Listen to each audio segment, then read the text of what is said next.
कहानी एक सच्ची घटना पर आधारित है। जब पहला विश्व युद्ध खत्म होने के बाद दुनिया की आर्थिक स्थिति चरमरा गई। उस समय एक पति पत्नी अपना सब कुछ छोड़कर दुनिया के एक दूसरे छोर पर स्थित एक वीरान टापू पर आ गए। रिटर नाम का आदमी कभी कभार कुछ चिट्ठियां लिख दिया करता है, जिसे वहां से गुजरने वाले जहाज उठा लिया करते हैं। इससे दुनिया को पता चलता है कि वो कैसे रह रहा है। रिटर का मानना है कि इंसान का जीवन सिर्फ कठिनाइयों को सहने के बाद ही सुकून से भर सकता है। अगर सब कुछ शुरू में मिल जाए तो उन्हें वो उन्नति नहीं मिल सकेगी जिसकी उन्हें सपने संजोए। कहानी अब कई साल आगे खिसकती है। हमें एक परिवार को दिखाया जाता है जिसमें पति पत्नी हेंजी विटमर और उनका बेटा हैरी है। इन्होंने अपनी सारी संपत्ति को बेच दिया है, खुद की बाकी बची जिंदगी को यहाँ जीने का सपना देखा है। दरअसल हेंजी रिटर की जिंदगी से काफी प्रभावित है। उसकी सारी चिट्ठियां पढ़ता है और इसीलिए वो सीधा गया उसकी पत्नी के पास, जिससे कहा कि डॉक्टर रिटर ही लिखी गई चिट्ठियां जर्मनी में काफी मशहूर हो चुकी हैं। लेकिन वो उन्हें देखकर कुछ खास उत्साहित नहीं थे। खैर, इसके बाद रिटर आकर हेंजी को अपने बगीचे में लेकर जाता है और समझाता है कि वो लौट जाए, क्योंकि यहाँ वैसी जिंदगी नहीं है जैसी वो सोच कर आया है। ये टापू दुनिया से कटा हुआ है और इसीलिए यहाँ वो सब तुम्हें मिलेगा जो तुमने कभी सपने में भी नहीं देखा होगा। पूरी बात ये थी कि वो नए आए मेहमानों को डराने की कोशिश कर रहा है, लेकिन हेंजी की बातों से साफ पता चल रहा है कि वो यहाँ से जाने वाला नहीं है।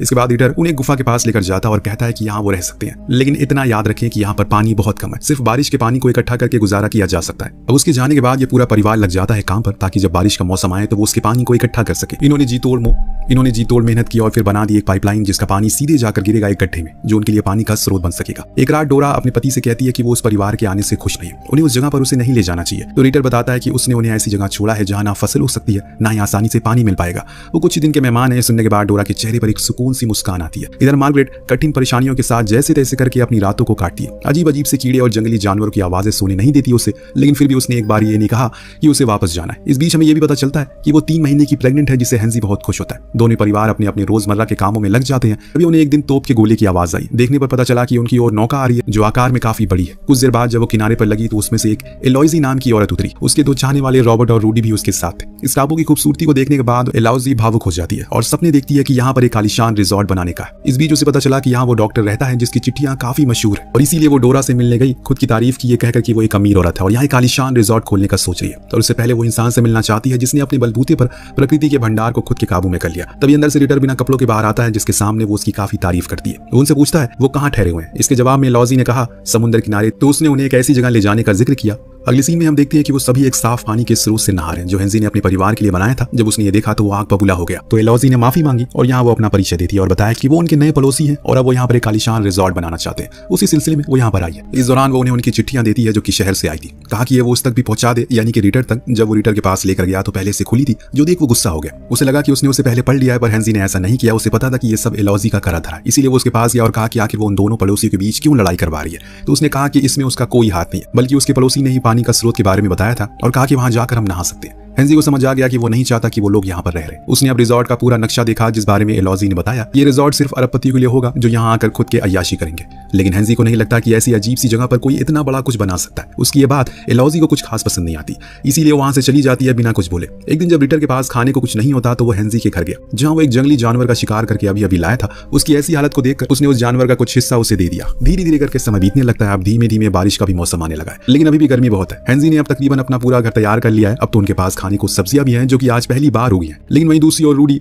लाख कोशिशों के बाद भी कुछ हासिल नहीं कर पा रहा है। उसके अंदर चिड़चिड़ापन पैदा हो गया और वो भाग आया कैंप पर, जहां रॉबर्ट और एलोइजी साथ में मस्ती कर रहे थे। जब एलोइजी ने रूडी को देखा, कहा कि जाकर वो उसके लिए कुछ खाने को ले आए।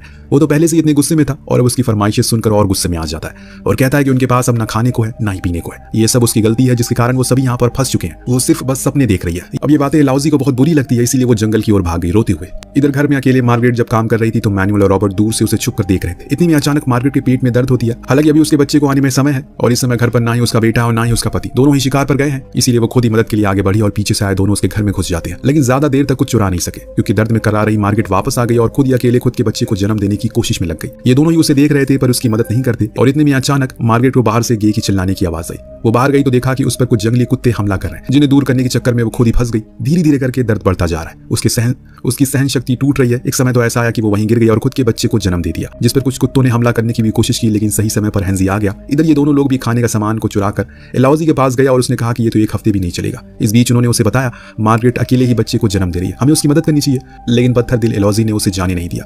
पर हेंजी घबराते हुए डॉक्टर रिटर के पास गया और उन्हें सारी समस्या बताई। अब डोरा ने फौरन कहा कि इसे अंदर लेकर आओ और रिटर इलाज में लग गया। काफी मुश्किलों के बाद उसने उसे अंदर फंसे एक अवशेष को बाहर निकाला, जिससे मार्गरेट को थोड़ा आराम मिलता है। ये सब बाहर खड़ा मैनुअल भी देख रहा था, इसीलिए वो आकर सब कुछ एलोइजी को बताता है, जो उसे डांटना शुरू करती है कि उसे वही कुछ करना चाहिए था। अगर उन दोनों की दोस्ती हो गई तो मुश्किल हो जाएगी। उसकी ये बातें सुनने के बाद मैनुअल का सबर का बांध टूट जाता है। वो उसे कह ही देता है कि वो औरत नहीं पिशाचनी है, जो कुछ भी वो सोचकर यहाँ आई है वो कभी पूरा नहीं होगा। अब समय के साथ पूरा द्वीप सूखने लगा है क्योंकि गर्मी का मौसम आ चुका है। इधर रिटर के पास भी अब कुछ नया नहीं है लिखने को, वो उसके लिए परेशानी है।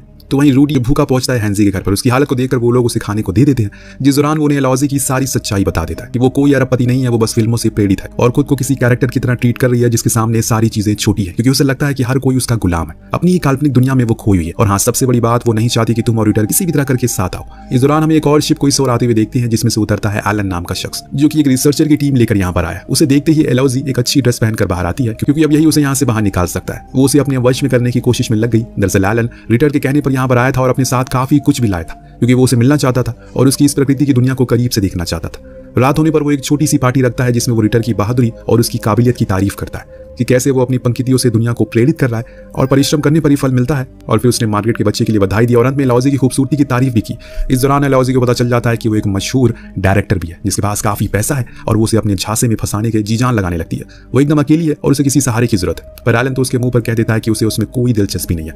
वो उसकी इज्जत करता है। अब अगले दिन उसके बिना ही वो शिप पर चला गया, जो देख वो पूरी तरह से टूट गई। उसे तो यकीन ही नहीं हो रहा है कि किसी ने उसे रिजेक्ट कर दिया है। एक दिन जब रिटर शिकार से लौटा तो उसने देखा कि जो कुछ भी उसने खाना एलन को देकर गया था वो एलॉजी ने चुरा लिया है, जिससे अब उसकी बर्दाश्त की खड़ी टूट जाती है। वो जाता है सीधा हैंजी के पास ताकि वो दोनों ही साथ में उसका इलाज कर सके। दोनों ही एलॉजी के तंबू को बाहर बंदूक लेकर खड़े हो जाते हैं और कहते हैं कि उसने जो कुछ भी चुराया सब कुछ वापस कर दे।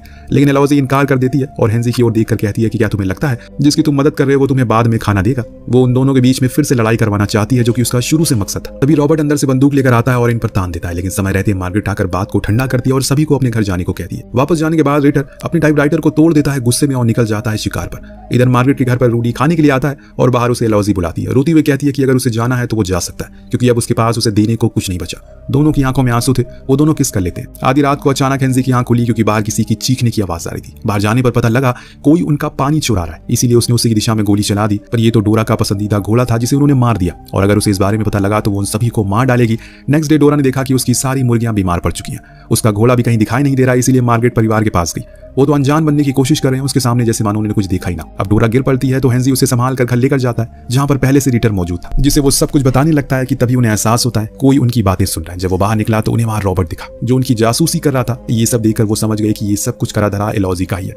वो बाज नहीं आ रही अपनी हरकतों से, पर आज फैसला हो ही जाएगा। दोनों जंगल से होती हुए उसके पास जाने लगे कि तभी बीच में रूडी उन्हें दिख गया, जो रोते हुए उन्हें सब कुछ सच कह देता है कि डोरा के घोड़े को उसने ही चुराया था, क्योंकि एलॉजी ने उसे ऐसा करने को कहा। पर उसे अपनी गलती का पछतावा है, लेकिन एलॉजी को तो सबक सिखाना ही बनता है। इसलिए पहले हैंजी अपनी बेटी और पत्नी को जंगल में लकड़ियां लाने के लिए भेजता है। फिर ये तीनों पहुंचते हैं उसके तंबू के बाहर और बाहर आने को कहते हैं। वो इनकार करती है, पर तब रॉबर्ट बाहर आकर इन पर हमला बोल देता है और रूडी को तो मारने ही वाला होता है, लेकिन सही समय पर हैंजी उसे पीछे से पकड़ लेता है और उस पर तब तक चाकू से वार करता है जब तक वो मर नहीं जाता। और इतने में एलॉजी अंदर से बाहर आई और ऐसा दिखाने की कोशिश करने लगी जैसे वो उसके चंगुल में थी। अब यहाँ वो इन सभी को अपने रिजॉर्ट में बराबरी के हिस्से की लालच देने लगती है, लेकिन तभी राइटर उसकी खोपड़ी में पीतल उतार देता है और उसकी कहानी को यहीं खत्म कर देता है। गोली की आवाज मार्गरेट तक पहुंच जाती है और इधर ये तीनों ही इनकी लाशों को समुद्र में बहा देते हैं और तय करते हैं कि उनके अलावा ये किसी को पता नहीं चलेगा। अगली सीन में रूडी भागते हुए दोनों के घर जाता है और कहता है कि एलॉजी और रॉबर्ट दोनों घर जा चुके हैं और अपनी एक चिट्ठी छोड़ गए हैं। ये सब इनका एक प्लान था, पर दोनों ही औरतों को पता था कि वो मारे जा चुके हैं, क्योंकि एलॉजी का कीमती सामान तो यही था। इसीलिए मार्गरेट अपने पति से कहती है कि उसने गोली की आवाज सुनी थी। उसे पता है कि वो दोनों मर चुके हैं और उन्हें रिटर ने ही मारा है, क्योंकि उसकी बंदूक में सारी गोलियां वैसी है। यहाँ वो उसे समझाती है कि रिटर बहुत चालाक है,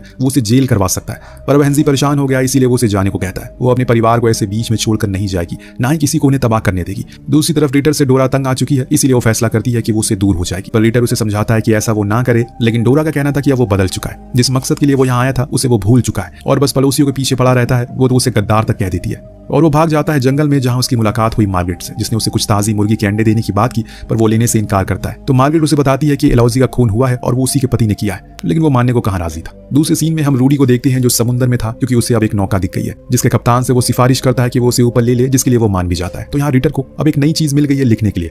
वो बड़ी खुशी से उसे लिखना शुरू कर और ये बात डोरा से भी साझा करता है, जो कहती है कि ये तो बहुत खुशी की बात है, हमें इसका जश्न मनाना चाहिए। और वो भी मान जाता है। फिर डोरा इस जश्न के तौर पर उसे अपनी बीमार मुर्गियां खिला देती है, ये जानते हुए कि इसे खाकर उसकी मौत हो जाएगी। कुछ ही देर बाद वो भागते हुए मार्गरेट के परिवार के पास गया और कहा कि उसके पति बीमार है। सभी भागते हुए आए, पर कुछ ही सेकंड में मार्गरेट पहचान गई कि इसे क्या हुआ है। अपने आखिरी पलों में डोरा ने उसका मजाक बनाया, पर रिटर ने उसे बद्दुआ दी कि वो कभी खुश नहीं रहेगी और फिर दम तोड़ दिया उसने। कुछ महीने के बाद वहां गवर्नर आता है, जिसका मतलब ये था कि मरने से पहले रिटर ने गवर्नर को चिट्ठी लिखी थी ताकि वो हैंजी को फंसा सके एलॉजी के कत्ल के इल्जाम में और फिर इसे पूरे टापू पर खुद का राज कायम हो सके। गवर्नर इनसे पूछताछ करता है, जिस दौरान मार्गरेट अपने पति का मजबूरी से पक्ष लेती है और बताती है जो इंसान इतने सालों से जिंदा था वो अचानक एक सड़ी हुई मुर्गी खाकर कैसे मर सकता है। ये काम उसी की बीवी का है जब आखिरी में कोई भी सुझाव नहीं निकलता तो गवर्नर वापस चले जाते हैं। उसके साथ डोरा भी चली गई और हेंजी का पूरा परिवार यही रह गया हमेशा के लिए, क्योंकि यही उनका घर है। कहानी के अंत में हमें बताया जाता है कि डोरा जर्मनी चली गई, लेकिन 1943 में उसकी कैंसर के कारण मौत हो गई। पर मरने से पहले उसने कन्फ्रंट किया कि अपने पति का खून उसने ही किया था, लेकिन कभी भी रॉबर्ट, मैनुअल और एलॉजी की लाश किसी को नहीं मिली। इसी के साथ ये कहानी यहीं पर खत्म हो जाती है। वेल, आपको कहानी कैसी लगी हमें कमेंट करके जरूर बताएगा। मिलते हैं अगले वीडियो में।